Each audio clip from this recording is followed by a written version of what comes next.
Have you ever felt exhausted just because of a single conversation? Not because you talked too much, not because the topic was difficult to understand, but simply because the person sitting across from you carried an energy that drained you. They complained, they criticized, they blamed, and in the end, you walked away from that encounter with a heavy heart, sometimes even frustration. Have you ever experienced that? I have. And not just once. At 60 years old, I've met many kinds of people in my life. Some people lift you up. They make your mind feel clearer, your heart warmer, and the world brighter after speaking with them. But there are also others, just being near them feels like your spirit is slowly fading. We often call them toxic people, those who bring toxicity into relationships. But you know what the truth is? Toxic people will always exist. At work and families, even in the closest circles of friends. You can't erase them from this world. But you can learn to live more wisely so they don't pull you down. And that's exactly what I want to share with you today. Being lessons to protect your peace and keep growing when dealing with toxic people. I want you to imagine something. Think of your emotions as a bank account. Each day you have a certain amount of energy to spend on work, on family, on health, on your personal passions. Then when a toxic person shows up, you get angry. You argue, you over-explain. You worry about what they think. That's like withdrawing cash over and over just to hand it to someone else. Do you know what happens? By the end of the day, you look back and your energy account is empty. And those toxic people, they don't even thank you. An old friend once told me, I feel like I'm fighting all the time, as if every day is a small battlefield. And I had to ask him, are you sure every battle is worth fighting? Because the truth is, not every battle needs a soldier. Sometimes you're strongest when you choose not to fight. This is what I call the strategy of a wise retreat. Often real strength doesn't lie in reacting, but in knowing when to stay silent, when to walk away. Think about this. How many times have you reacted instantly to criticism only to regret losing your temper later? Just 1 minute of anger can steal hours of peace. So if you could learn to pause, to take a breath and not let emotions take control, imagine how much precious energy you could save. And here's something even more important. We must remember that other people's behavior reflects who they are, not who you are. A snake bites, not because you provoked it, but because biting is in its nature. Toxic people are the same. They spit venom because inside they are insecure, envious, or wounded. They are not a mirror of your worth. Don't confuse the two. I remember a time when a colleague constantly criticized me in meetings. At first I felt offended. I thought, maybe I'm not doing well enough. But over time, I realized he treated everyone that way. He was struggling with his own insecurity, and tearing others down was the only way he felt superior. When I understood that my feelings shifted, I was no longer affected the way I used to be. And this brings us to an important truth that many people in their 50s and 60s need to hold on to. You can't change others, but you can change how you respond to them. The moment you choose to respond differently, you reclaim your power. There's a principle I often share at my life skills workshops. Setting boundaries isn't selfish. It's self-love.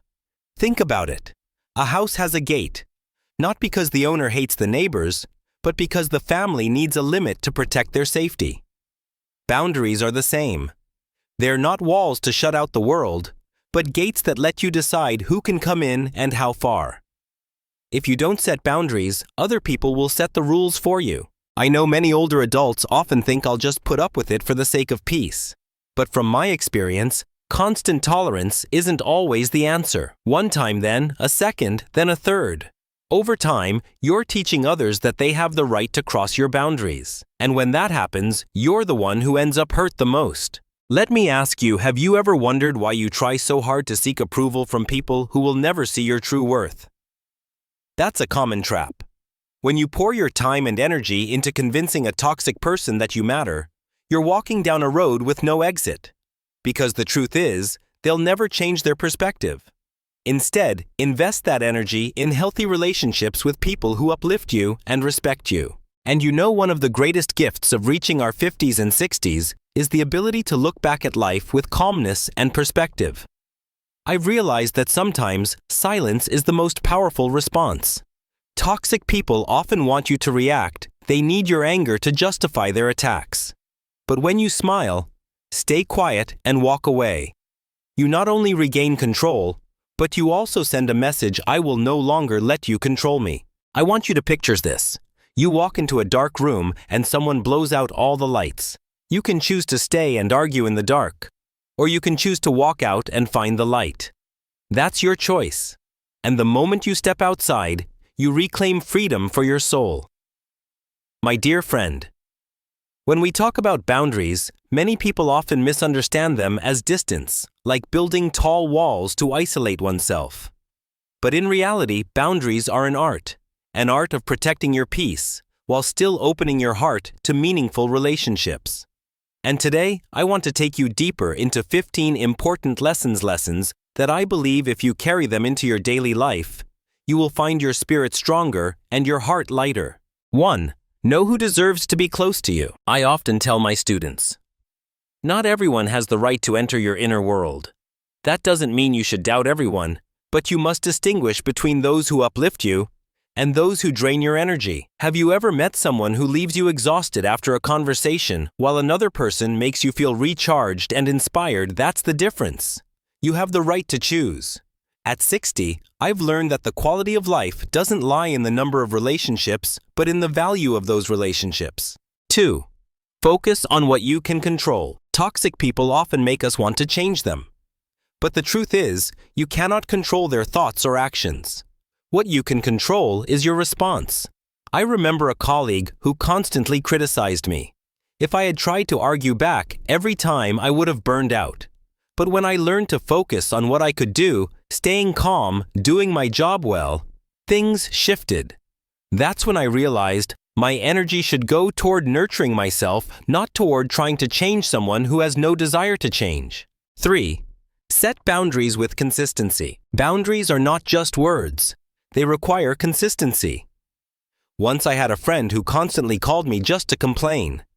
At first I listened, but it became a habit that drained me. Finally, I told him directly, I care about you, but I can't spend hours just listening to complaints without solutions. If you want, we can talk about finding a more positive path forward. At first he was upset, but later he began reflecting on himself. You see, when you dare to set boundaries, you don't just protect yourself, you sometimes help others grow too. 4. Silence as a form of strength. Young people often think strength means talking a lot or endlessly debating.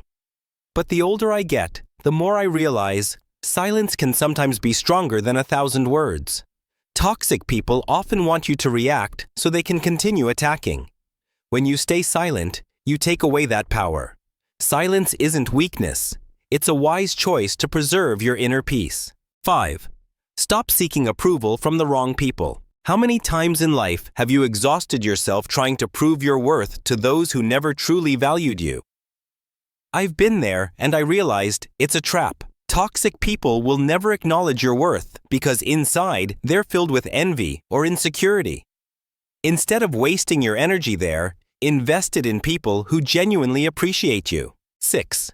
Keep some things private. Not everything needs to be shared. Dreams still in seed form, plans still fragile, keep them to yourself. I often compare life to a garden. Flowers in full bloom can be shared with others. But young sprouts are vulnerable. If others trample them, they may never grow. Learn to keep part of your life just for yourself. That is wisdom and self-protection. 7. Learn when to walk away. Not every argument deserves your participation.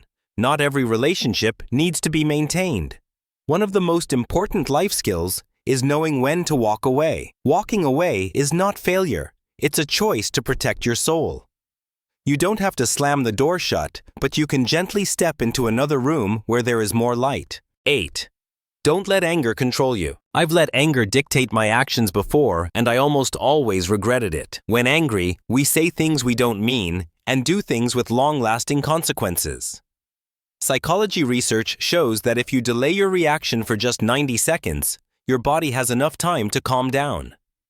Just 90 seconds, but it can change the entire outcome of a situation. 9. Be selective about your environment. Your environment has a huge impact on your mindset. If you constantly surround yourself with people who compare, criticize, and complain, you'll slowly lose confidence. On the other hand, if you're in a positive community, you'll feel motivated and supported. At this age, I've realized choosing friends and communities is just as important as choosing the food you put into your body. Food nourishes the body, but environment nourishes the soul. 10. Don't lose your kindness. When dealing with toxic people, it's easy to become like them, angry, bitter, or cold. But the greatest lesson I've learned is this: don't let their toxicity steal your kindness. You can set boundaries. You can say no. You can walk away, but do it calmly and with humanity. Kindness doesn't mean allowing others to exploit you. Kindness means preserving your integrity even in the face of negativity. 11. Be understanding, but don't enable. Many think that understanding someone means accepting their harmful behavior. That's not true. You can recognize that they are hurt, insecure, or broken, but that doesn't mean you let them hurt you. Understand to empathize, but maintain boundaries to protect yourself. 12. Give your mind time to rest. Toxic people don't just drain you when they're present.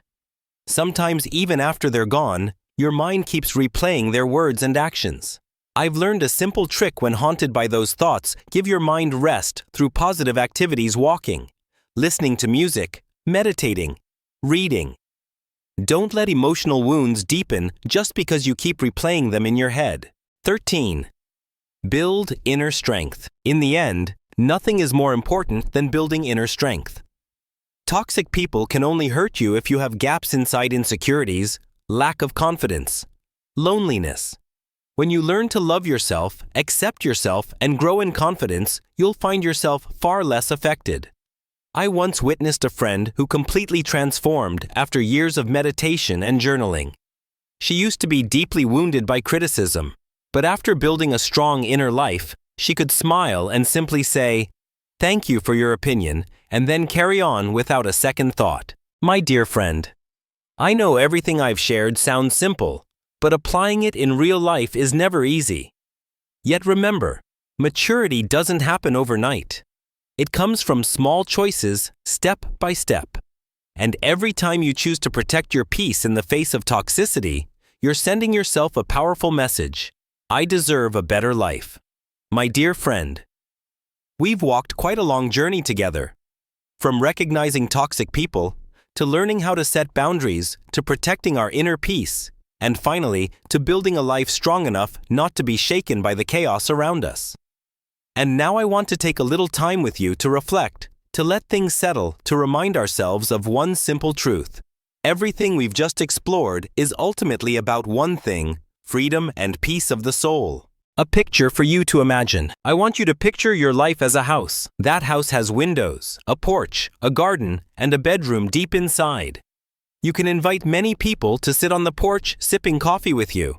You might let a few step into the living room where the conversations grow more personal. But not everyone should have the key to your bedroom, the sacred place where you truly rest and simply get to be yourself.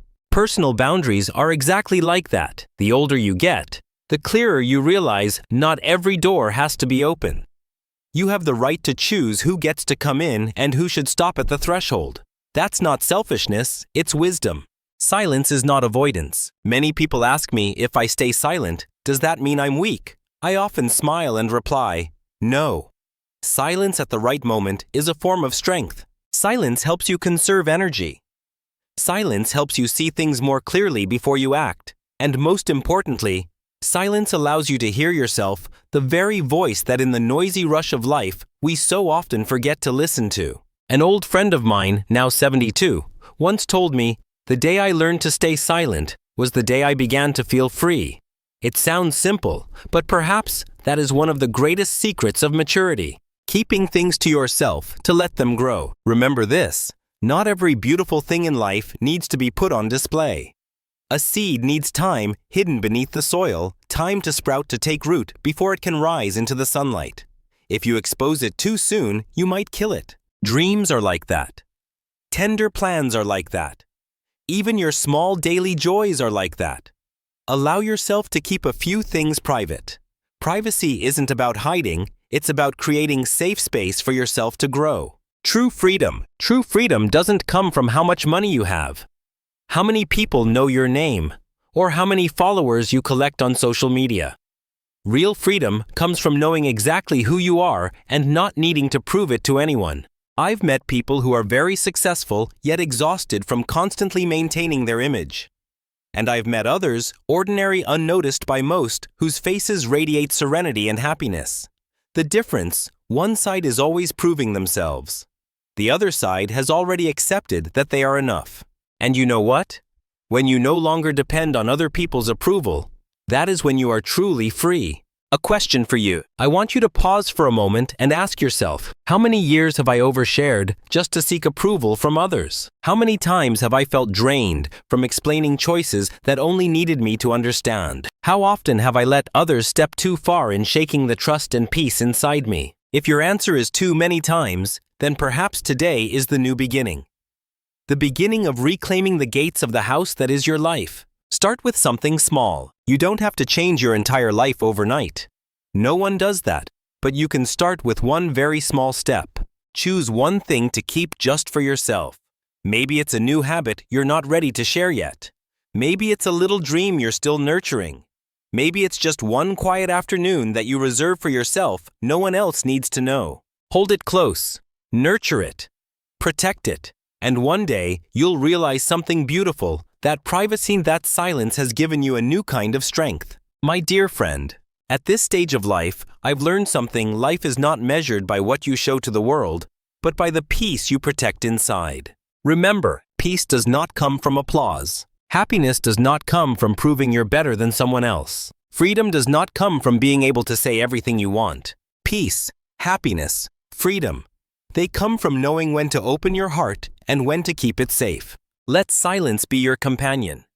Let privacy be your armor, and let the wisdom of setting boundaries be the gift you give to yourself. Before we close, I'd love to invite you into a small conversation.